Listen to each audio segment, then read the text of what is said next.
A few days ago, the FCT minister had another media chat and took his time to answer the questions on FCT infrastructure development that you sent me to ask him. Here are your questions and his answers.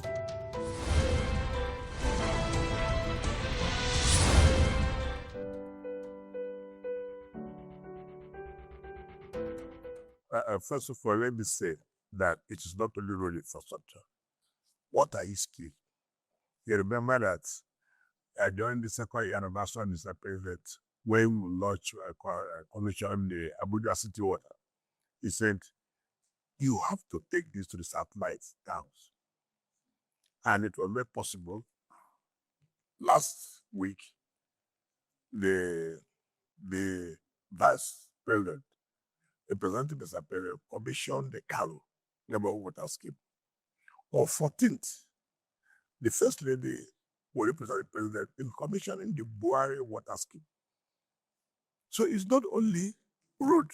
Water is important and see water job. So we believe that by this 2026, we'll also take this water scheme to area councils like Abachi or Kuji, as the case may be, and pending the resources we have. We've also talked about buildings. So it's not about road, but road is key. And I tell people, if you want to talk about development, the major issue of development has to do with infrastructure roads. If you don't have good roads, which school are you going to? If you don't have good roads, which industry are you going to site? Which investors will come? If you don't have good roads, where will you site the hospital? I am not saying that these are not important, but if you want to develop any nation first, roads and bridges lead the way. We have also not concentrated on roads. If I mention the number of schools that have been intervened, it's not less than 120 schools.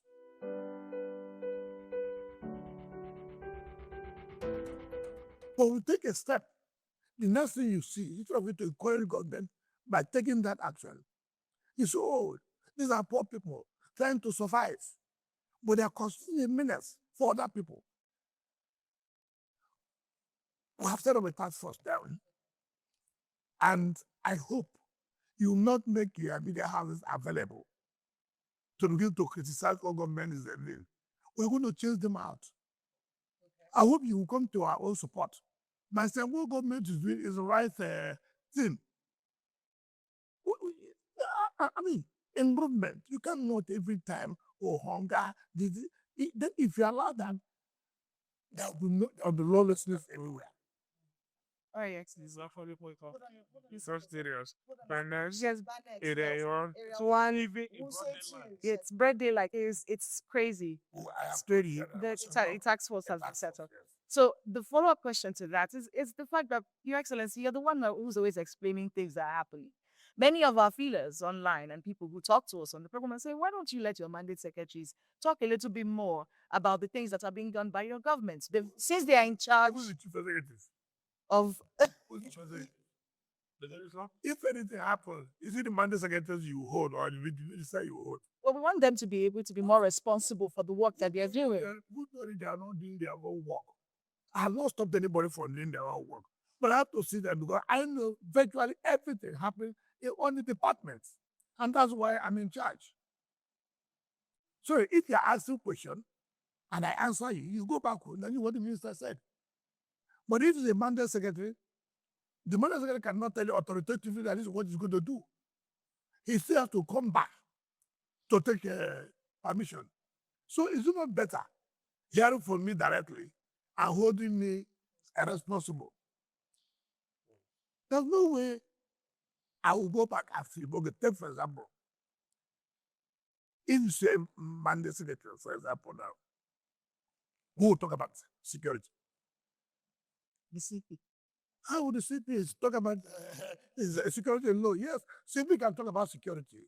But I, who oversees the administration, will also have to talk about security.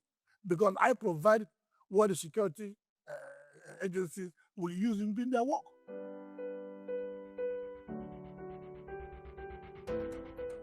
Let me start from those who are talking about infrastructure.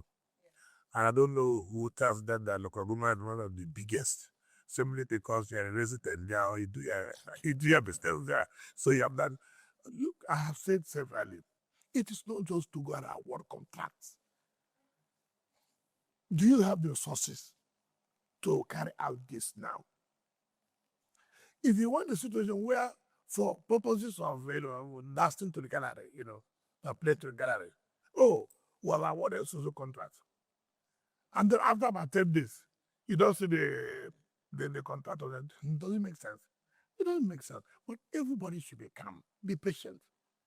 If we can go this far, then it means that you have hope that this thing will touch all the industries.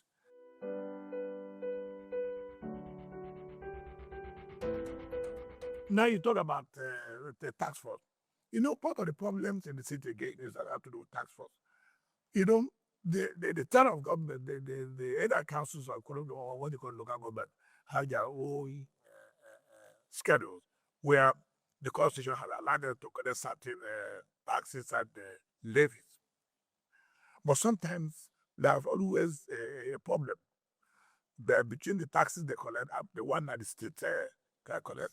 And two, who are these people collecting the taxes? Are they known people or some people they impersonate and then commit one crime or the other?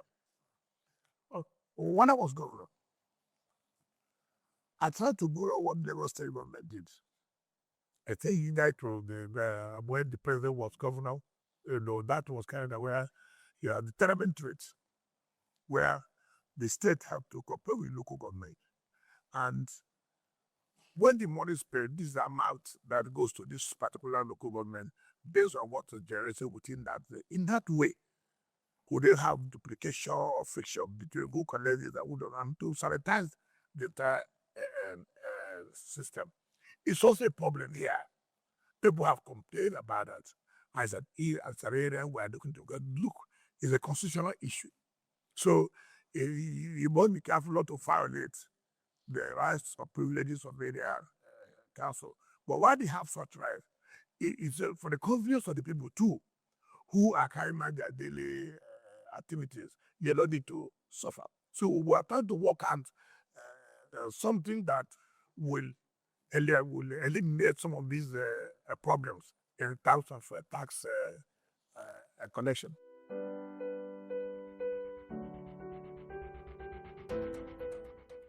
You can find that most of the documents people have do not have any ministerial approval. They just go there, the director of tax, they do one this or the other, and they write an agreement, and then they say, oh, we have needed this part. So they put the price and get it. You go to a place where they call pass and get it, they convert to residential houses. And how will you do that? You go to a place that is a passive recreation, nothing is happening. They do one caravan and rent it to people and make money. So everything conditions given are all violated. And if we have cases, over 2,000 cases, 1,500 come from tax and Ghana. People are claiming ownership. He said, look, here's the area. All we want is recreation things that you can make around, make it beautiful, the flowers and the rest of the thing. He then need to convert it to hotels. To Mama Put. Is that the parks and garden? And we don't even have the record. And we came and said, listen, this cannot continue like this. We have taken back all the parks and the garden. If you want to have them, come apply. And then we'll go into conditions. It's not just, it's very pathetic.